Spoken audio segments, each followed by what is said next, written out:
Parlons box-office et bienvenue dans cette nouvelle vidéo. Nous allons décortiquer le box-office américain du week-end du 10 janvier 2025. On est parti et vous l'aurez remarqué, je suis tout seul. Oui, malheureusement, pour cette vidéo, je ne serai pas accompagné de Diego, mais vous inquiétez pas, il reviendra très vite. En tout cas, le premier film de ce week-end, c'est Den of Thieves 2 ou chez nous Criminal Squad. C'est très drôle parce que Den of Thieves, c'est le nom américain, le nom en France et en Belgique, c'est Criminal Squad. Vraiment. Après, je comprends parce que Criminal Squad, autant en vrai, c'est un nom. Ok, c'est en anglais, mais c'est du anglais que n'importe qui parle, tu vois, que n'importe qui comprend. Alors que Den of Thieves, c'est vrai que c'est beaucoup moins pratiqué chez nous. En tout cas, on n'est pas là pour parler du titre, on est juste là pour parler de ses revenus. 15 millions aux États-Unis pour son premier week-end, c'est exactement le même que le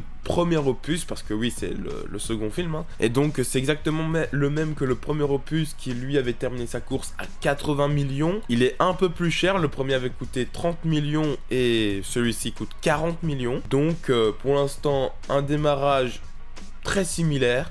On va voir où est-ce qu'il va s'arrêter, est-ce qu'il va atteindre les 80 millions. Sachant qu'il a coûté 40 millions, peut-être qu'on peut doubler. Bon, j'en sais rien, je ne connaissais même pas le premier film.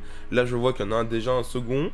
À vous de me dire si vous connaissiez ces deux films et si vous espérez un troisième film, si vous êtes allé le voir. N'hésitez pas à tout nous dire en description, en commentaire. Mufasa, le roi lion, est toujours sur le podium, bien évidemment. Il a été premier la semaine dernière.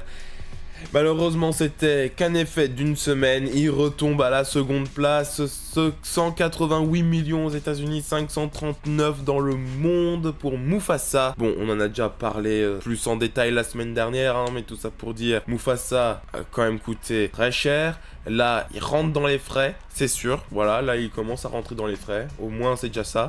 Cependant, on en est quand même très loin du succès du premier film. Sonic 3, 204 millions aux États-Unis, 384 millions dans le monde. Bon, ben déjà, il a le record, hein, le record de la franchise pour ce qui a été fait aux États-Unis. 384 millions dans le monde. Finalement, il se rapproche quand même à grands pas des 405 du deuxième opus dans le monde. Va-t-il le faire? J'espère qu'il va le faire. Voilà, j'aime bien cette petite saga, j'aime bien cette petite franchise. Nosferatu, lui aussi, continue de grandir. 81 millions aux États-Unis, 135 dans le monde. C'est pas mal, franchement, pour le budget qui est de 50 millions. Franchement, c'est pas mal ce qui a réussi à être fait.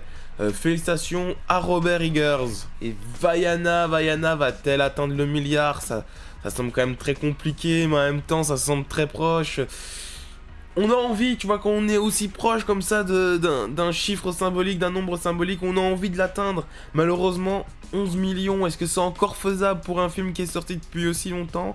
Moi, j'ai envie de dire que oui, il va y avoir un regain d'intérêt pour Vaiana 2. Je pense qu'il va passer le milliard. 434 millions aux États-Unis, 989 millions. Ça ferait donc de Vaiana 2 le premier film techniquement de 2025 à passer le milliard, même si techniquement c'est un film de 2024. Officiellement, en 2025, il lui passerait le milliard. Ah, le film avec Timothée Chalamet. Il doit tout le temps être à l'affiche, lui, ok?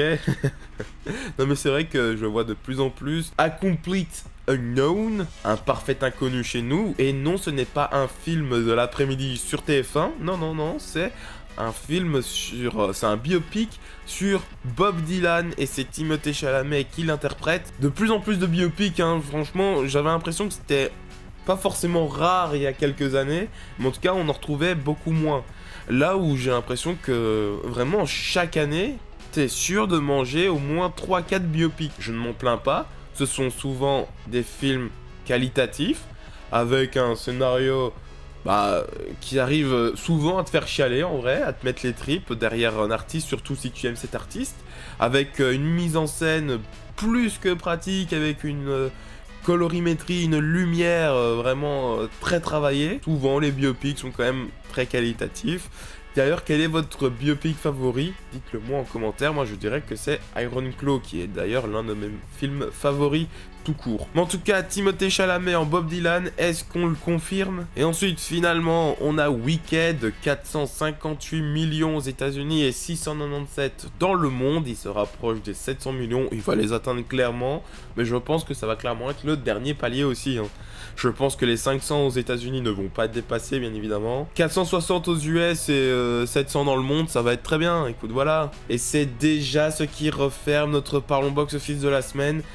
C'est ça aussi le problème avec Parlons Box Office, si on le fait de manière hebdomadaire, c'est qu'on va souvent reparler des mêmes films et donc à part faire une petite mise au point des chiffres, ben en vrai on va pas parler pendant des heures, donc les vidéos Parlons Box Office vont très certainement être très courtes, hein, comme ça, moins de 10 minutes. Mais après, c'est toujours un petit prétexte pour pouvoir parler de cinéma avec vous, ou en même temps vous tenir un petit peu au courant.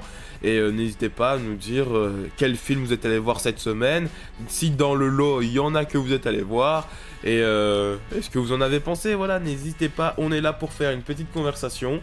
Malheureusement Diego n'était pas là, il reviendra dès la semaine prochaine, et on se retrouve d'ailleurs la semaine prochaine pour parler box-office.